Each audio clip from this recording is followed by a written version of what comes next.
बिस्मिल्लाहिर्रहमानिर्रहीम। Welcome back. Lecture 8 है agile manifesto के 12 प्रिंसिपल्स को पिम बुक 7th एडिशन का ये लेक्चर 8 है। 12 प्रिंसिपल्स में से हम पहले 4 प्रिंसिपल्स को इस लेक्चर में डिस्कस करने जा रहे हैं।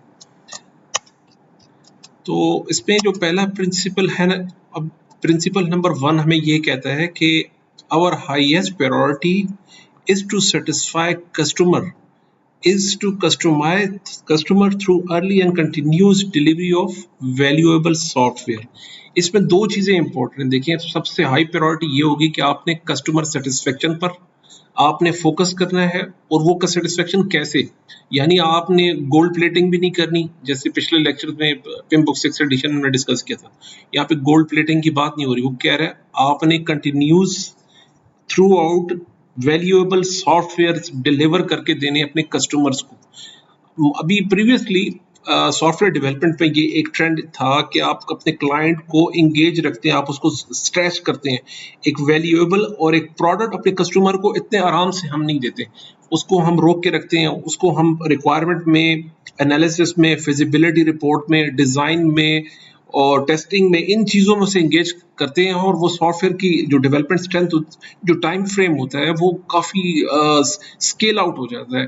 तो कस्टमर को सॉफ्टवेयर मिलते मिलते उस टाइम तक उसकी रिक्वायरमेंट बदल चुकी होती है, उसकी नीड्स बदल हो चुकी है, मार्केट ट्रेंड चेंज हो चुका होता है।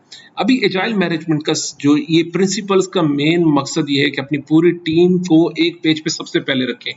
तो जब अगर आप एजाइल मैनेजमेंट में प्रोजेक्ट मैनेजर हैं स्क्रम के एनवायरनमेंट में, तो फंडामेंटल रूल ये है कि आपकी सारी टीम को एजाइल के प्रिंसिपल्स और वैल्यूज का पता होना चाहिए। सबसे फंडामेंटल कि उसमें जो कन्फ्लिक्ट ऑफ इंटरेस्ट है उसका सवाल पैदा ना हो।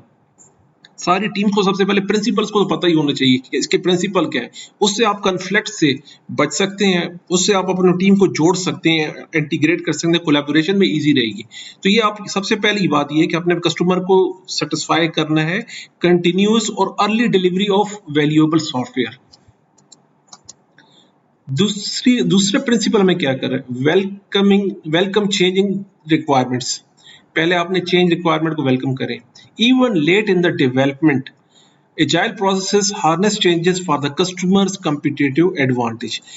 अभी बहुत कंट्रास्ट कर रहा है हमारे प्रीवियस प्रोडक्टिव एनवायरनमेंट से, जहां पे हम चेंजेस को इतना इजीली एक्सेप्ट नहीं करते। हम उसमें नेगोशिएट करेंगे, उसमें इवन हमारा प्रोजेक्ट टर्मिनेशन फेज पे भी आ सकता है। अगर चेंज रिक्वेस्ट आ रही है कॉन्स्टेंटली, तो वहाँ ये रिकमेंडेशन है कि अपने प्रोजेक्ट को वहीं पे स्टॉप कर दीजिए। आपने स्कोप एनालिसिस ठीक से नहीं किया, स्कोप को अच्छे से डिजाइन नहीं किया, डॉक्यूमेंट नहीं किया, that's why the changes are coming from the customer side. यहाँ ये कह रहा है आपने एक चीज तो सही वाजे रखेंगे, चेंजेस को वेलकम करना है। Even in late in the development के आखिर फेज में भी अगर रिक्वायरमेंट आ रही है, चेंजेस आ रही हैं, तो आपने उसको वेलकम करना है, आपने कस्टमर को एकोमोडेट करना है। ये था प्रिंसिपल नंबर 2। प्रिंसिपल 3 कह रहा है deliver working software frequently from a couple of weeks to a couple of months with preference to the shorten time scheme. Time scale जितना कम कर सकते हैं, प्रेफरेंस इसको दें जितना कम हो सकता है। जैसे हमने बताया था, जो आपके स्प्रिंट्स 2 वीक से 4 वीक से, उसका अपना बाय डिफॉल्ट टाइम है। कुछ अनसर्टेनिटी की वजह से प्लस माइनस फ्लेक्सिबल कर सकते हैं, लेकिन रिकमेंडेड 2 वीक्स या 4 वीक्स है। वहां पे आपने डिलीवर करना है वर्किंग सॉफ्टवेयर। बात हो रही है वर्किंग सॉफ्टवेयर की। कोड नहीं सबमिट कराना, आपने उसका ड्राफ्ट नहीं सबमिट कराना, आपने डॉक्यूमेंट सबमिट नहीं कराना। वर्किंग सॉफ्टवेयर की बात हो रही है। क्यों? अभी सॉफ्टवेयर की इंडस्ट्री बहुत फ्रीक्वेंटली और बहुत ही स्विफ्टली चेंज हो रही है, और रिक्वायरमेंट्स और कंपटीशन काफी आ गया सॉफ्टवेयर डेवलपमेंट इंडस्ट्री में, सॉफ्टवेयर इंडस्ट्री में।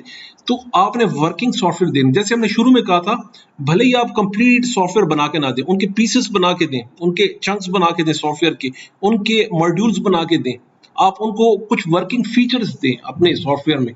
फॉर एग्जांपल आपकी वेबसाइट है, तो वेबसाइट में हर स्प्रिंट के अंदर आपके पास कुछ एडिशनल कुछ फीचर्स ऐड होने चाहिए, कुछ वैल्यू ऐड होनी चाहिए थी, जिसको कस्टमर देख के ये अच्छे से फील करे कि पहले और उसके बाद और उसके बाद और उसके बाद क्या डेवलपमेंट आई है। तो आपकी कस्टमर सेटिस्फेक्शन डेफिनेटली आप गेन कर सकते हैं। प्रिंसिपल 4 कह रहा है business people developers must work together daily through out the project.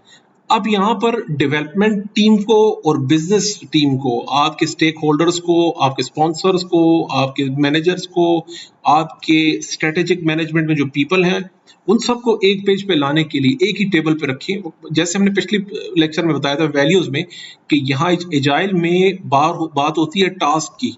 Task आपने असाइन करने होते हैं एक बंदे को नहीं, पूरी टीम को। टीम के अंदर बिजनेस पीपल को भी इन्वॉल्व करना है। ये प्रिंसिपल कह रहे हैं कि आपने सिर्फ डेवलपर्स को नहीं बिठाना, आपने बिठाना है बिजनेस के पीपल को भी, एचआर के पीपल को भी, फाइनेंस के ह्यूमन रिसोर्स को बिठाना है, उनको भी साथ एक ना एक बंदा होकर उनको ट्रांसपेरेंट, थ्रू आउट ट्रांसपेरेंट रहना चाहिए। आपके कस्टमर आपके साथ है, बिजनेस पीपल आपके साथ हैं, डेवलपर्स आपके साथ हैं। ये था प्रिंसिपल नंबर 4। अगले प्रिंसिपल अगले लेक्चर में डिस्कस करते हैं। Thank you.